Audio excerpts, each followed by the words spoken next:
Bienvenue à ce résumé sémanal du journal en langue française.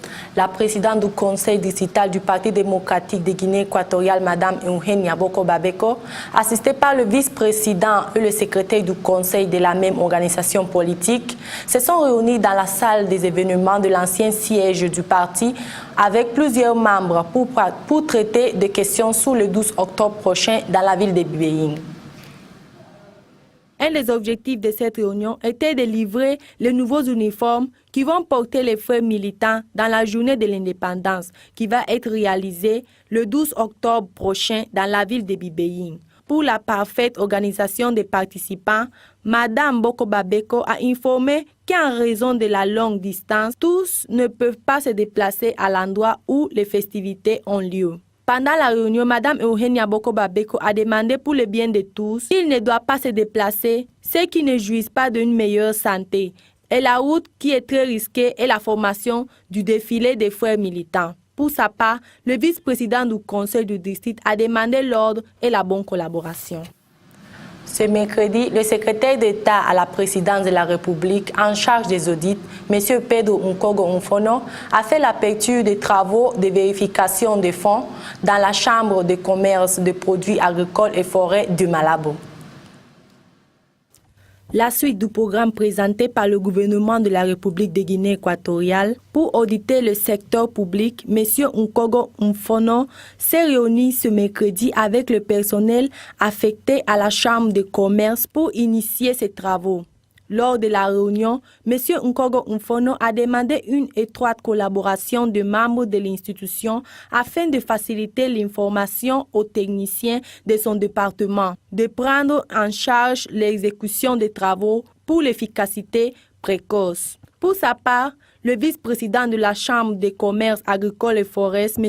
Antonio Metechicampo, a souligné que son entité fera don de toutes les informations requises et a recommandé la contribution de comptables pour son institution afin que cette tâche soit accomplie de façon satisfaisante. Après plusieurs délibérations, le secrétaire de l'État à la présidente de la République chargée des audits a fait un appel à toutes les entités du gouvernement pour leur faire prendre conscience de l'importance de ces travaux, où il a souligné que la vite implication du même facilitera les tâches de deux institutions.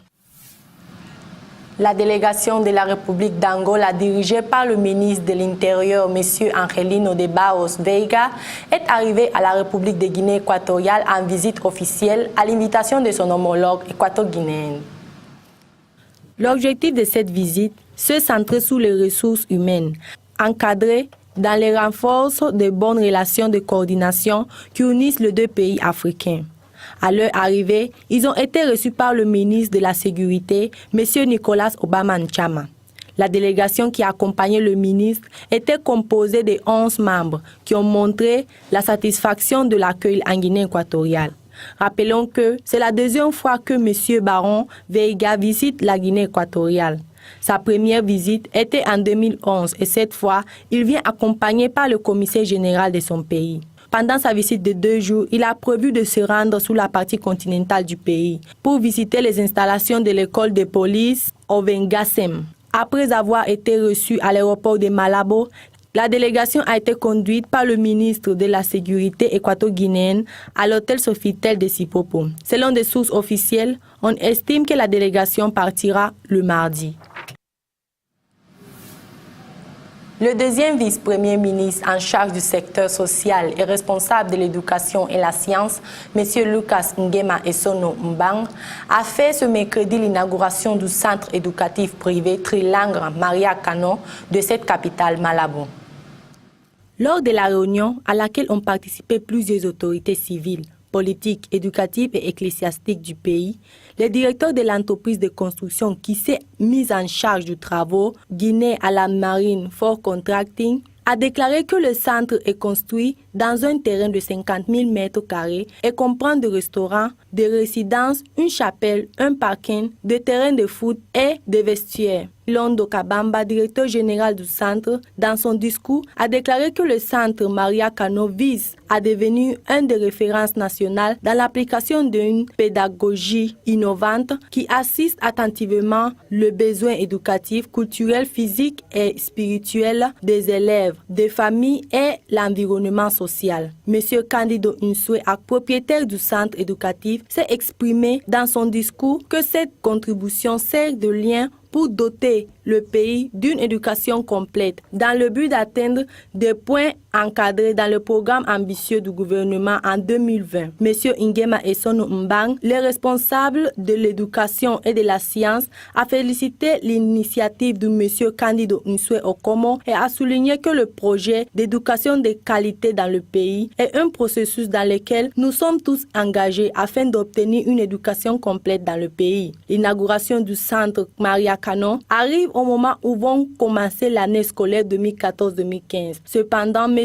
Ingema Esonu Mbang a également souligné qu'il sera louable que l'école a une priorité, concentrer son système d'éducation dans les langues autochtones du pays, à préserver l'identité culturelle de la Guinée équatoriale dans les générations futures. Le ministre de l'État de la Présidence et le président du Comité technique national de suivi et contrôle de l'épidémie Ebola, le Dr Thomas Metieba Fernandez, a été interviewé par le journaliste de cette chaîne de télévision pour informer sur certaines inconvéniences des compagnies aériennes contre le virus Ebola. Images comme celle-ci sont ceux qui peuvent s'enregistrer dans les pays infectés du virus Ebola.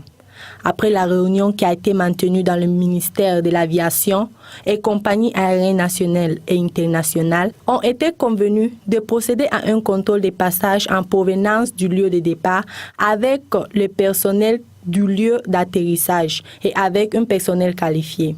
Mais les compagnies ne répondent pas aux normes. Le président du Comité technique national pour la surveillance et le contrôle de l'épidémie Ebola a dit que s'ils ne sont pas conformes aux normes, la population est en danger.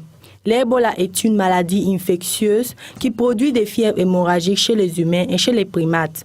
Actuellement, est considéré que les personnes à risque de contaminer la fièvre hémorragique par le virus Ebola sont ceux avec des antécédents de voyage en Afrique subsaharienne, les personnes qui aident le patient infectés sans prévention, ainsi que les travailleurs qui sont en contact avec des primates infectés. Le docteur Metieba a signalé que la Guinée équatoriale n'a pas de voyage direct au pays infecté. Jusqu'à présent, n'ont pas enregistré de cas de l'épidémie en Guinée équatoriale grâce à des mesures de prévention prises par le gouvernement. Mais la population continue d'ignorer la gravité de cette maladie. On passe à la partie sportive. La sélection nationale de kickboxing de la Guinée équatoriale a réalisé des séances d'entraînement aux dernières heures du lundi pour faire face à la lutte contre la sélection de kickboxing de Cameroun le prochain 12 octobre dans la ville de Bibéing. Selon ont informé les responsables de cette sélection, un total de 8 combattants de différentes catégories ont été choisis pour défendre notre drapeau dans ce championnat qui se tiendra à l'occasion du jour de l'indépendance de notre pays. Pendant les séances de travail, on a pu constater comment le champion du monde de boxe poids lourd, Alex Assoumou Ossa, donne les dernières instructions à ses élèves combattants, en rappelant les techniques de coups de pied, le coup de main et plus. Après les séances d'entraînement, le champion du monde a répété que ces travaux qui sont en train de mener afin ses élèves sont des préparatifs pour la journée du 12 octobre et à son tour a aussi parlé de la condition physique des garçons et de leurs objectifs. Pour sa part, Bienvenido Umbade, un de ceux choisis pour participer à ce championnat, a dit qu'ils sont suffisamment préparés, comme c'est la deuxième fois qu'ils participent à une compétition de ce niveau. Selon les rapports des responsables, les 8 combattants choisis par Assoumou Ossa vont partir à la ville de compétition à partir du 8 octobre prochain, où sera célébrée la fête de l'indépendance. Le dimanche passé, le stade de Malabo a accueilli l'ouverture de la Ligue impresariale 2014-2015 avec un acte précédent qui a compté avec la présence de tous les participants du tournoi de cette année. L'extraordinaire ouverture a débuté avec un défilé d'un total de 11 équipes, entre lesquelles ils étaient Banhe, la compagnie téléphonique Hetesa, Sofitel, Razel, La Paz, Mouni et Andege, ainsi que l'ensemble de la compagnie aérienne Seiba Intercontinental et aussi la compagnie de construction Arab Contractor et les FM Service. Après la présentation des équipes, la directrice générale des sports, Mme Judith Asangonomicha, a été heureuse de développer l'événement et a fait appel aux femmes pour qu'elles participent également à cet événement pour propulser l'égalisation de genre. L'acte a été suivi car Mme Asangono a donné par inaugurer l'édition de la Ligue impresariale 2014-2015. Le match de la Ligue vont être disputés chaque week-end, particulièrement entre le samedi et le dimanche.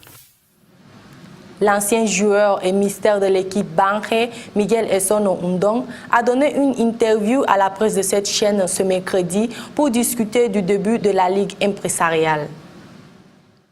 Au cours de cette interview, Miguel Essono a parlé en premier du même championnat et a donné son impression sur le début du même, soulignant que jusqu'à présent, il lui semble bien le développement du même. Dans le deuxième point de la journée, le mystère de l'équipe Banhe a parlé des critiques utilisées en tant qu'entraîneur de l'ensemble de l'entité pour sélectionner les joueurs. On a également parlé de la défaite vécue dans le premier match de l'équipe Hetesa et a affirmé que cela était dû à un manque de préparation de leur part. Au long de l'interview et avant de terminer avec la même, l'entraîneur a qualifié de favori à l'équipe Hetesa et a également parlé des plans pour l'avenir.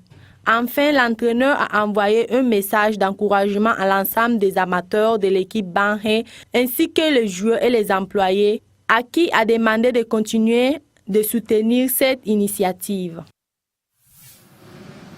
Après avoir remporté leurs premiers 3 points contre l'équipe Banhe le dimanche dernier, l'ensemble de l'équipe Hetesa a repris les entraînements ce mercredi dans le camp annexe de Malabo. Les entraînements de la journée ont donné un bref démarrage avec un échauffement pour tout l'ensemble d'équipes qui était dirigé par le Mister Alejo. La deuxième phase de la formation a consisté d'un exercice linéaire où les techniciens observent le niveau et la réaction de tous les joueurs. En plus de ce dernier exercice, l'entraîneur a consté aussi d'une série d'entraînements pour éviter les possibles blessures et vérifier l'état physique de l'ensemble d'équipe. Dans une interview post-entraînement, l'équipe du monsieur Alejo a dévoilé le plan qui ont leurs joueurs cette année, mais a également expliqué que l'équipe n'est pas en bon état de qualité et vont essayer d'atteindre leur objectif de jouer la Ligue impresariale. L'équipe Hetesa Orange est l'une des premières équipes qui compte avec 3 premiers points dans la Ligue impresariale, en plus d'être un des favoris pour gagner le trophée après ses débuts contre le champion en titre. Ici s'arrête notre résumé sémanal. Vous pouvez suivre nos services des informations sur le web www.asonga.com. Merci de nous avoir suivis et on se retrouve à la semaine prochaine.